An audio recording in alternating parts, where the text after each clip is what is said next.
英語聞き流しリスニング、英語テキストと MP3 音声ダウンロードは、ホームページからご利用いただけます。88thpp.com、88thpp.com。Gulliver's Travels into Several Remote Nations of the World. By Jonathan Swift. Part 1. A Voyage to Lilliput. Chapter 1. The author gives some account of himself and family. His first inducements to travel. He is shipwrecked, and swims for his life, gets safe on shore in the country of Lilliput, is made a prisoner, and carried up the country. My father had a small estate in Nottinghamshire. I was the third of 5 sons. He sent me to Emmanuel College in Cambridge at 14 years old, where I resided 3 years, and applied myself close to my studies, but the charge of maintaining me, although I had a very scanty allowance, being too great for a narrow fortune, I was bound apprentice to Mr. James Bates, an eminent surgeon in London, with whom I continued 4 years. My father now and then sending me small sums of money, I laid them out in learning navigation, and other parts of the mathematics, useful to those who intend to travel, as I always believed it would be, some time or other, my fortune to do.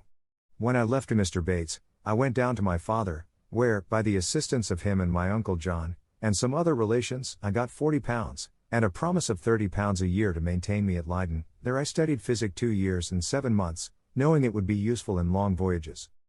Soon after my return from Leiden, I was recommended by my good master, Mr. Bates, to be surgeon to the Swallow, Captain Abraham Pannell, commander, with whom I continued 3 years and a half, making a voyage or 2 into the Levant, and some other parts.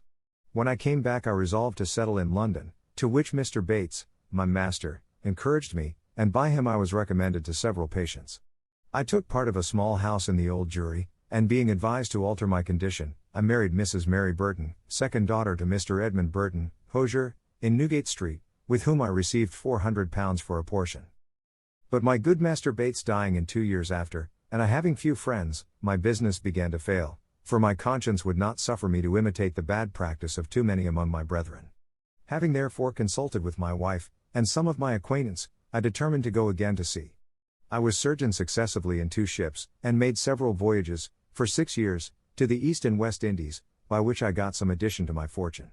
My hours of leisure I spent in reading the best authors, ancient and modern, being always provided with a good number of books, and when I was ashore, in observing the manners and dispositions of the people, as well as learning their language, wherein I had a great facility, by the strength of my memory.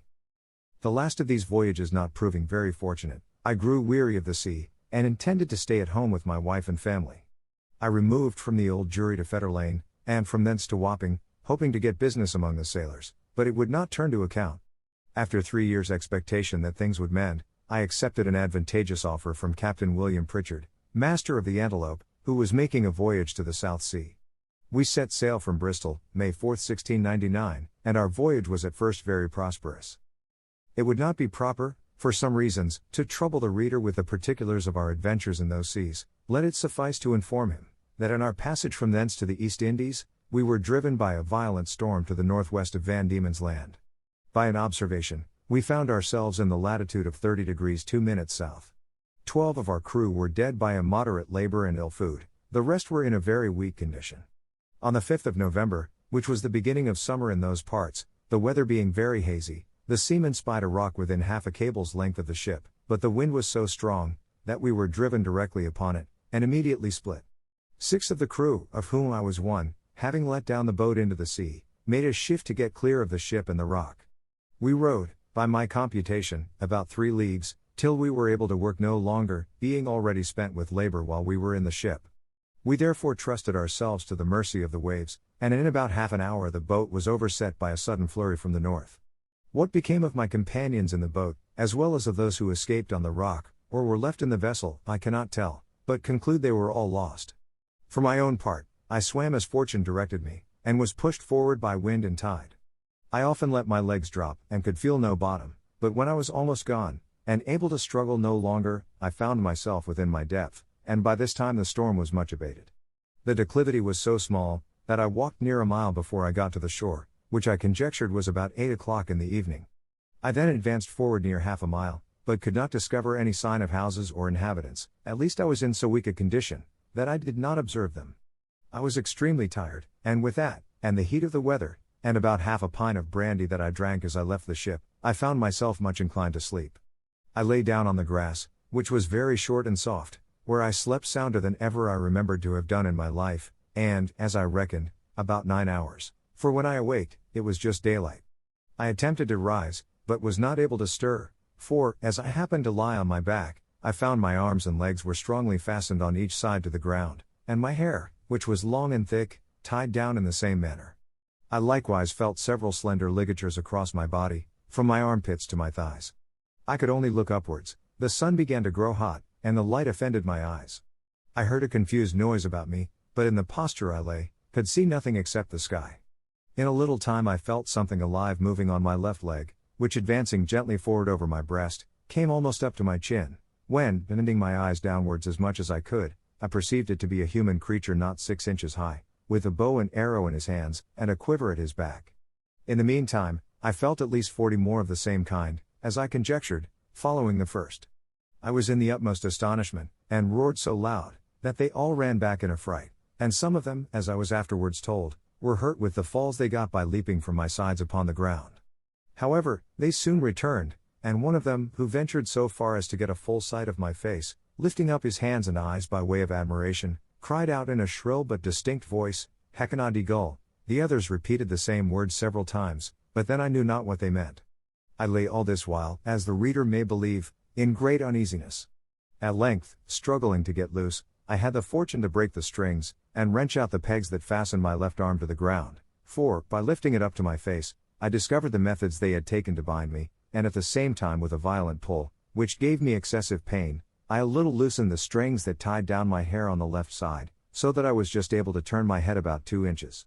But the creatures ran off a second time, before I could seize them, whereupon there was a great shout in a very shrill accent, and after it ceased I heard one of them cry aloud Tolgophonak, when in an instant I felt above 100 arrows discharged on my left hand, which pricked me like so many needles, and besides, they shot another flight into the air, as we do bombs in Europe, whereof many, I suppose, fell on my body, though I felt them not, and some on my face, which I immediately covered with my left hand.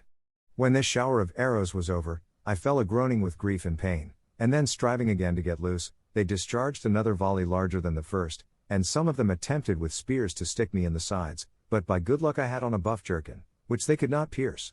I thought it the most prudent method to lie still, and my design was to continue so till night, when, my left hand being already loose, I could easily free myself, and as for the inhabitants, I had reason to believe I might be a match for the greatest army they could bring against me, if they were all of the same size with him that I saw. But fortune disposed otherwise of me. When the people observed I was quiet, they discharged no more arrows, but, by the noise I heard, I knew their numbers increased, and about 4 yards from me, over against my right ear, I heard a knocking for above an hour, like that of people at work, when turning my head that way, as well as the pegs and strings would permit me, I saw a stage erected about 1.5 feet from the ground, capable of holding 4 of the inhabitants, with 2 or 3 ladders to mount it, from whence one of them, who seemed to be a person of quality, made me a long speech, whereof I understood not one syllable. But I should have mentioned, that before the principal person began his oration, he cried out 3 times, Langro Dihu San. These words and the former were afterwards repeated and explained to me, whereupon, immediately, about 50 of the inhabitants came and cut the strings that fastened the left side of my head, which gave me the liberty of turning it to the right, and of observing the person and gesture of him that was to speak. He appeared to be of a middle age, and taller than any of the other 3 who attended him, whereof one was a page that held up his train, and seemed to be somewhat longer than my middle finger, the other 2 stood one on each side to support him. He acted every part of an orator, and I could observe many periods of threatenings, and others of promises, pity, and kindness. I answered in a few words, but in the most submissive manner, lifting up my left hand, and both my eyes to the sun, as calling him for a witness, and being almost famished with hunger, having not eaten a morsel for some hours before I left the ship, I found the demands of nature so strong upon me, that I could not forbear showing my impatience, perhaps against the strict rules of decency, by putting my finger frequently to my mouth, to signify that I wanted food. The Hergo, for so they call a great lord, as I afterwards learnt, understood me very well. He descended from the stage, and commanded that several ladders should be applied to my sides, on which above 100 of the inhabitants mounted and walked towards my mouth, laden with baskets full of meat, which had been provided and sent thither by the king's orders, upon the first intelligence he received of me. I observed there was the flesh of several animals, but could not distinguish them by the taste. There were shoulders, legs, and loins, shaped like those of mutton, and very well dressed, but smaller than the wings of a lark. I ate them by 2 or 3 at a mouthful, and took 3 loaves at a time, about the bigness of musket bullets.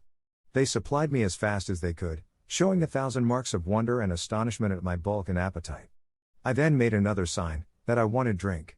They found by my eating that a small quantity would not suffice me, and being a most ingenious people, they slung up, with great dexterity, one of their largest hogsheads, then rolled it towards my hand, and beat out the top. I drank it off at a draught, which I might well do, for it did not hold half a pint, and tasted like a small wine of Burgundy, but much more delicious.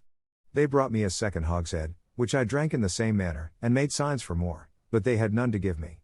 When I had performed these wonders, they shouted for joy, and danced upon my breast, repeating several times as they did at first, Hecana di gull. They made me a sign that I should throw down the 2 hogsheads, but first warning the people below to stand out of the way, crying aloud, Borak Mevala, and when they saw the vessels in the air, there was a universal shout of Hecana di gull. I confess I was often tempted, while they were passing backwards and forwards on my body, to seize 40 or 50 of the first that came in my reach, and dash them against the ground. But the remembrance of what I had felt, which probably might not be the worst they could do, and the promise of honor I made them, for so I interpreted my submissive behavior, soon drove out these imaginations. Besides, I now considered myself as bound by the laws of hospitality, to a people who had treated me with so much expense and magnificence. However, in my thoughts I could not sufficiently wonder at the intrepidity of these diminutive mortals, who durst venture to mount and walk upon my body, while one of my hands was at liberty, without trembling at the very sight of so prodigious a creature as I must appear to them. After some time, when they observed that I made no more demands for meat, there appeared before me a person of high rank from His Imperial Majesty. His Excellency, having mounted on the small of my right leg, advanced forwards up to my face, with about a dozen of his retinue, and producing his credentials under the signet royal, which he applied close to my eyes, spoke about 10 minutes without any signs of anger, but with a kind of determinate resolution, often pointing forwards, which, as I afterwards found, was towards the capital city, about half a mile distant, whither it was agreed by His Majesty in council that I must be conveyed. I answered in few words, but to no purpose, and made a sign with my hand that was loose, putting it to the other, but over His Excellency's head for fear of hurting him or his train, and then to my own head and body, to signify that I desired my liberty. It appeared that he understood me well enough, for he shook his head by way of disapprobation, and held his hand in a posture to show that I must be carried as a prisoner. However, he made other signs to let me understand that I should have meat and drink enough, and very good treatment. Whereupon I once more thought of attempting to break my bonds, but again, when I felt the smart of their arrows upon my face and hands, which were all in blisters, and many of the darts still sticking in them, and observing likewise that the number of my enemies increased, I gave tokens to let them know that they might do with me what they pleased. Upon this, the Hergo and his train withdrew, with much civility and cheerful countenances. Soon after I heard a general shout, with frequent repetitions of the words peplum selen, and I felt great numbers of people on my left side relaxing the cords to such a degree, that I was able to turn upon my right and to ease myself with making water, which I very plentifully did, to the great astonishment of the people, who, conjecturing by my motion what I was going to do, immediately opened to the right and left on that side, to avoid the torrent which fell with such noise and violence from me. But before this, they had daubed my face and both my hands with a sort of ointment, very pleasant to the smell, which, in a few minutes, removed all the smart of their arrows. These circumstances, added to the refreshment I had received by their victuals and drink, which were very nourishing, disposed me to sleep. I slept about 8 hours, as I was afterwards assured, and it was no wonder, for the physicians, by the Emperor's order, had mingled a sleepy potion in the hogsheads of wine. It seems, that upon the first moment I was discovered sleeping on the ground, after my landing, the Emperor had early notice of it by an express, and determined in council, that I should be tied in the manner I have related, which was done in the night while I slept, that plenty of meat and drink should be sent to me, and a machine prepared to carry me to the capital city. This resolution perhaps may appear very bold and dangerous, and I am confident would not be imitated by any prince in Europe on the like occasion. However, in my opinion, it was extremely prudent, as well as generous, for, supposing these people had endeavored to kill me with their spears and arrows, while I was asleep, I should certainly have awaked with the first sense of smart, which might so far have roused my rage and strength, as to have enabled me to break the strings wherewith I was tied, after which, as they were not able to make resistance, so they could expect no mercy. These people are most excellent mathematicians, and arrived to a great perfection in mechanics, by the countenance and encouragement of the Emperor, who is a renowned patron of learning. This prince has several machines fixed on wheels, for the carriage of trees and other great weights. He often builds his largest men of war, whereof some are 9 feet long, in the woods where the timber grows, and has them carried on these engines 300 or 400 yards to the sea. 500 carpenters and engineers were immediately set at work to prepare the greatest engine they had. It was a frame of wood raised 3 inches from the ground, about 7 feet long and 4 wide, moving upon 22 wheels. The shout I heard was upon the arrival of this engine, which, it seems, set out in 4 hours after my landing. It was brought parallel to me, as I lay. But the principal difficulty was to raise and place me in this vehicle. 80 poles, each of 1 foot high, were erected for this purpose, and very strong cords, of the bigness of packthread, were fastened by hooks to many bandages, which the workmen had girt round my neck, my hands, my body, and my legs. 900 of the strongest men were employed to draw up these cords, by many pulleys fastened on the poles, and thus, in less than 3 hours, I was raised and slung into the engine, and there tied fast. All this I was told, for, while the operation was performing, I lay in a profound sleep, by the force of that soporiferous medicine infused into my liquor. 1,500 of the emperor's largest horses, each about 4 inches and a half high, were employed to draw me towards the metropolis, which, as I said, was half a mile distant.